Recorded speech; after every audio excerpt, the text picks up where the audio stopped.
So guys আজকে সরস্বতী পুজো আর সরস্বতী পুজোর সকালে উঠে গেছি। এখন চান ধান করতে হবে, তার আগে আমি ফেস প্যাক লাগিয়ে নিয়েছি।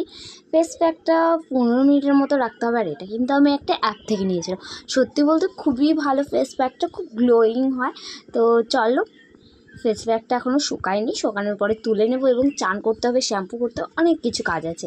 তো দেখা যাচ্ছে আবার রেডি হওয়ার পরে। এখনও আমি রেডি ফুল হইনি, বাট অর্ধেক শাড়িটা শুধু পরেছি, বাকিটা এখনও কমপ্লিট হয়নি। তো রেডি হওয়ার পরে ফুল লুকটা তোমাদের সাথে শেয়ার করছি।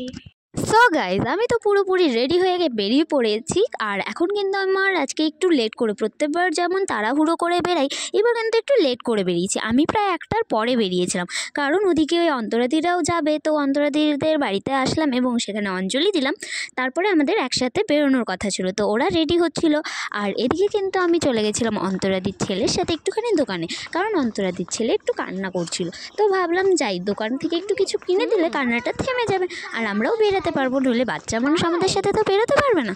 তাই আমরা প্রথমত চলে গেলাম দোকানে, এবং সত্যি বলতে অন্তরাদির ছেলে কিন্তু খুবই গুড বয়, আর এত ভালো মিশতে পারে, খুব সুন্দর গল্প করে, কথা বলে। তো আমি কিছু জিনিস কিনে দিলাম, তারপরে চলে গেলাম অন্তরাদিদের বাড়ি। আর এদিকে অন্তরাদিরা তখন ফুল কমপ্লিট হয়ে গেছিলো রেডি হয়ে। দেন আমরা চলে যাচ্ছিলাম, আর আমাদের সাথে কিন্তু আরও 2জন যাবে। কে কে চলো তোমাদেরকে দেখিয়ে দিও।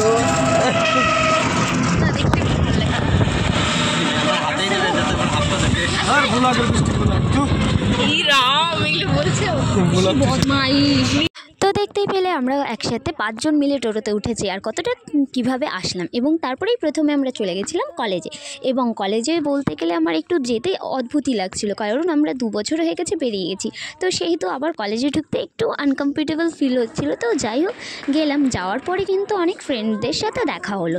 আমার প্রায় বেশিরভাগ ফ্রেন্ডদের সাথেই কলেজে দেখা হয়েছিল, আর আমরা কিন্তু কলেজে অনেকটা টাইম কাটিয়েছিলাম। আর এই যে ছিল আমাদের মেন সরস্বতী ঠাকুরের যেটা মণ্ডপ করেছে, আর আমাদের সরস্বতী ঠাকুরটাও কিন্তু খুব সুন্দর হয়েছিল। আর আশেপাশে অনেক বান্ধবীরাও ছিল, এক এক করে আসছে, সবাই ছবি তুলছে, মজা করছে, আর আমরাও কিন্তু ভালোই মজা করেছি। এই যে দেখো ঠাকুরের মুখটা কিন্তু আমি ক্লোজ করে দেখাচ্ছি, কতটা সুন্দর। তারপরে আমরা চলে গেছিলাম দোতলাতে, কারণ অনেক দিন পর কলেজে আসলাম যেহেতু, তাই কলেজে উঠে একটুখানি ঘোরাঘুরি করছিলাম, আর অনেক কিন্তু ভিডিওও বানাচ্ছিলাম, অনেক ছবিও তুলেছিলাম। তারপরে আমরা কিন্তু চলে গেছিলাম খাওয়া দাওয়ার কাছে, কারণ আমি একদম সকালবেলা থেকে কিছু খাইনি, এবং অঞ্জলি দেওয়ার পরেও কিছু খাওয়া হয়নি। তাই ফটাফট খাবার দাবারের ওখানে চলে গেলাম আমরা সবাই মিলে, এবং খেতে বসে গেছিলাম। 2জন কাপাল বলে কথা, তোদেরকে একটু না ছবি তুলছে না, ভিডিও করলাম। খেতে বসে আমরা দেখি যে সুরজিতের বউ এসেছিলো, তো ওদের সাথে একটুখানি গল্প করলাম। তারপরে আমাদের কিন্তু খেতে দিয়েছিল, পরিবেশন করা হয়ে গেছিলো, এবং সত্যি বলতে খাবারটা এতটা পরিমাণে টেস্টি হয়েছিল কি বলবো। পেট তো ভরে গেছিলো, কিন্তু মনটা ভরছিল না। তারপরে আমরা চলে গেলাম একটুখানি কলেজ মাঠের দিকে, কারণ সেখানেও আমরা অনেক ভিডিও আর রিলস বানাচ্ছিলাম তার জন্য।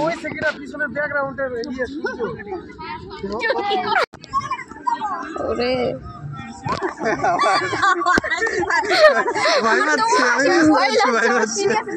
সো আমরা তো কলেজে অনেকটা মজা করলাম, ফান করলাম। তারপরে আমাদের যেহেতু আজকে কলেজেই বেশি টাইম থাকা হয়েছিল, তাই কিন্তু অন্য কোথাও যেতে পারিনি, এবং কলেজ থেকে আমরা এই যে বেরিয়ে যাচ্ছিলাম, আর এর মাঝখানে কিন্তু আমার আঁচলটা ছাড়া ছিল, যেটা আমি পিন করে নিলাম। তারপরে চলে গেছিলাম সোজা কাকিমাদের বাড়িতে, কারণ কাকিমাকে আমার রেডি করে দেওয়ার জন্য ফোন করেছিল। তো কাকিমাকে রেডি করে দেবো দেখে আমি রুমে চলে গেছিলাম, আর এইটা ছিল কাকিমাদের রুম। তারপরে একবারে কাজ কমপ্লিট করে বাড়ি এসেছিলাম প্রায় 8:30। সো আজকের মতো এতটুকুই, দেখাচ্ছে নেক্সট ব্লগে।